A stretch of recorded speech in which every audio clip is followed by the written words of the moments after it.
Welcome to Tech News Briefing. It's Wednesday, May 24th. I'm Zoe Thomas for the Wall Street Journal. Elon Musk often has a lot to say, and he says a lot of it on Twitter, just one of the companies he owns. At the Wall Street Journal's CEO Council Summit yesterday, he addressed some of the most pressing questions about the platform and the role he hopes it will play in the next election.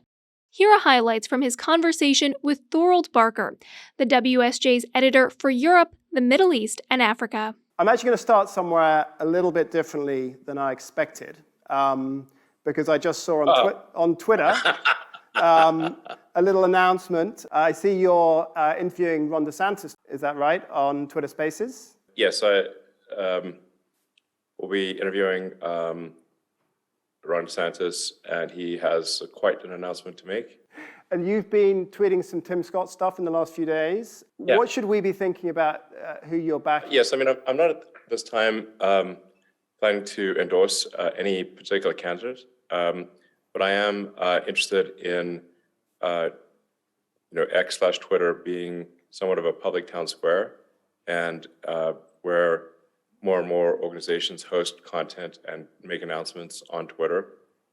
It's the only place on the internet to really get real-time, like down to the minute and second news. I look forward to the conversation. What I wanted to start with, you've just flown in, I think in the last 20 minutes. You live a pretty hectic lifestyle. What is a day in the life of Elon Musk? What does that look like? Well, my days are very long and complicated, as you might imagine. Yeah. And there's a great deal of context switching. So there's a meme I like called relating to doom, where it's like fear is not the mind killer, context switching is. So switching context is quite painful, but I do generally try to divide companies so it's predominantly one company on one day. So today is a Tesla day, for example.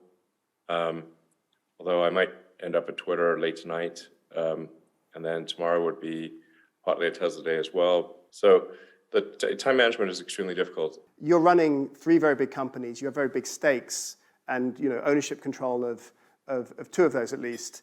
What is your succession plan if you suddenly can't execute what you're doing? Succession is one of the toughest age-old problems. There is no obvious solution.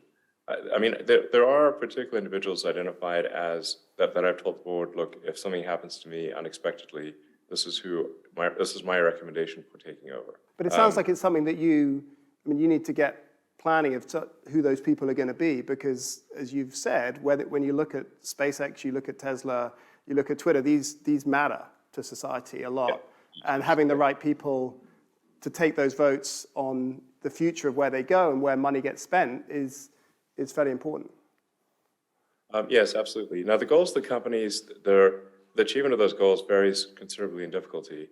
The original goal of Tesla was to accelerate the advent of sustainable energy, which actually I think we've done that to a significant degree, and it's kind of auto industry CEOs to often acknowledge Tesla's role in accelerating electric vehicles, so that I feel has a lot of momentum. They're still solving self-driving, which we're aspirationally hoping to do this year, and so Tesla's got a long way to go, but the execution plan is relatively clear, and that execution plan will generate a lot of positive cash flow for the company. So it's a fairly obvious thing to do. With SpaceX, it's a harder problem because the long-term objective is to make life multiplanetary with a self-sustaining city on Mars, which is likely to be very cash flow negative at first, and very much a long-term. Let's just say the target market on Mars is small. You just hired a new CEO, Linda Yaccarino, an ad veteran into Twitter. You usually focus on hiring engineers. Linda is a very different person. Can you just quickly tell us about your courtship? How did that go down? We had conversations over a number of months just relating to advertising. And then Linda felt that very helpful for the advertisers to see me in person, so invited me down to a conference in Miami, which was very helpful, and met with a number of advertisers personally to assure them that Twitter is a good place to advertise. Have you said to Linda that you are going to keep speaking your mind, whatever the commercial impact of that? And has she agreed to that? Is she happy with that? You aligned? Yeah.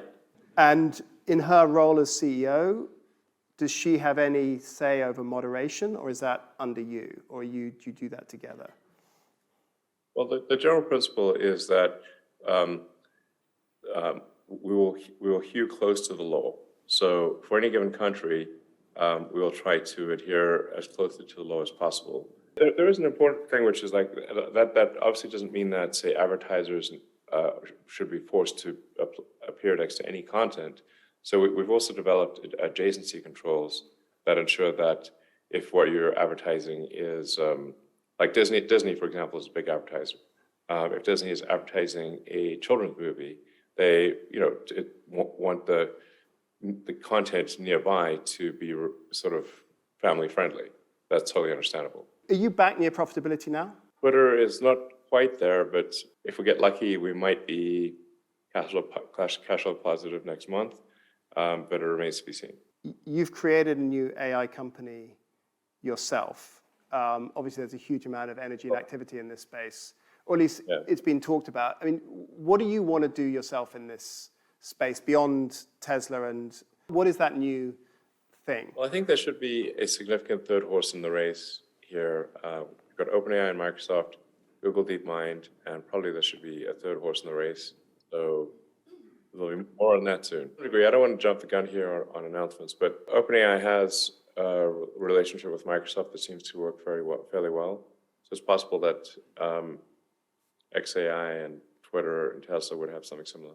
You've talked about the importance of regulation, and you called for this moratorium. You know, when you've been talking for years about the need for regulation, what is the scenario that really keeps you up at night?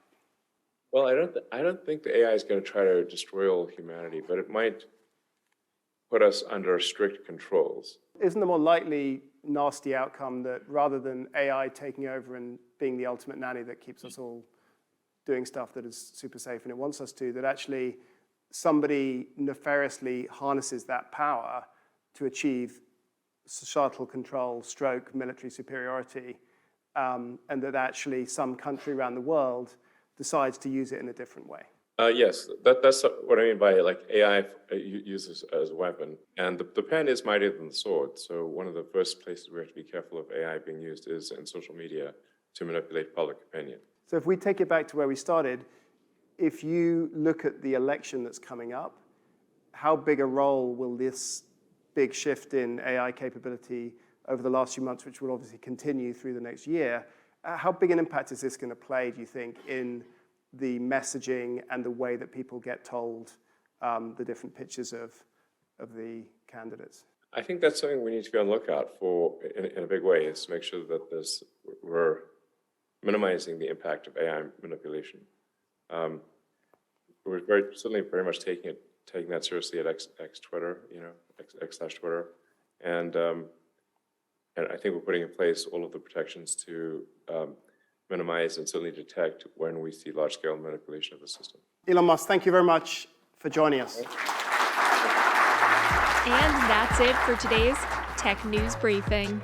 For more tech stories, head over to our website, WSJ.com. I'm Zoe Thomas for The Wall Street Journal. Thanks for listening.